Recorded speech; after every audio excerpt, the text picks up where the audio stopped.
ನಂಬಿದ ಮನೆಯಲ್ಲೇ ಕೈಚಳಕ ತೋರಿದ ಕಳ್ಳ ಅಂದರ್. ಕೆಲಸಕ್ಕಿದ್ದ ಮನೆಯಲ್ಲೇ 25 ಲಕ್ಷ ರೂಪಾಯಿ ಮೌಲ್ಯದ ಆಭರಣ ಕಳವು. ಕೋರಮಂಗಲ ಪೊಲೀಸರಿಂದ ಹೊರರಾಜ್ಯದ ಆರೋಪಿಯ ಬಂಧನ.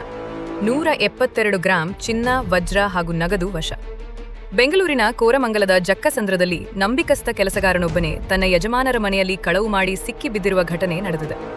ಮಾರ್ಚ್ 1ರಂದು ಜಕ್ಕಸಂದ್ರದ ಅಪಾರ್ಟ್ಮೆಂಟ್ ನಿವಾಸಿಯೊಬ್ಬರು ಕುಟುಂಬ ಸಮೇತ ಊಟಕ್ಕೆ ತೆರಳಿದ್ದಾಗ ಮನೆಯ ಕಬೋರ್ಡ್ನಲ್ಲಿದ್ದ ಚಿನ್ನ, ವಜ್ರದ ಆಭರಣಗಳು ಹಾಗೂ ನಗದನ್ನು ಕೆಲಸಗಾರ ಕಳವು ಮಾಡಿದ್ದನು. ರಾತ್ರಿ ಕುಟುಂಬಸ್ಥರು ವಾಪಸ್ ಬಂದಾಗ ಕಳ್ಳತನ ಬೆಳಕಿಗೆ ಬಂದಿದ್ದು, ಕೆಲಸಗಾರನ ಮೇಲೆ ಅನುಮಾನ ವ್ಯಕ್ತಪಡಿಸಿ ಕೋರಮಂಗಲ ಪೊಲೀಸ್ ಠಾಣೆಯಲ್ಲಿ ದೂರು ದಾಖಲಿಸಿದ್ದರು. ಪ್ರಕರಣವನ್ನು ಗಂಭೀರವಾಗಿ ಪರಿಗಣಿಸಿದ ಪೊಲೀಸರು ತನಿಖೆ ನಡೆಸಿ ಕೃಷ್ಣ ಗಾರ್ಡನ್ ಲೇಔಟ್ ಬಳಿ ಆರೋಪಿಯನ್ನು ವಶಕ್ಕೆ ಪಡೆದರು. ವಿಚಾರಣೆಯ ವೇಳೆ ಆರೋಪಿ ತನ್ನ ತಪ್ಪನ್ನು ಒಪ್ಪಿಕೊಂಡಿದ್ದಾನೆ.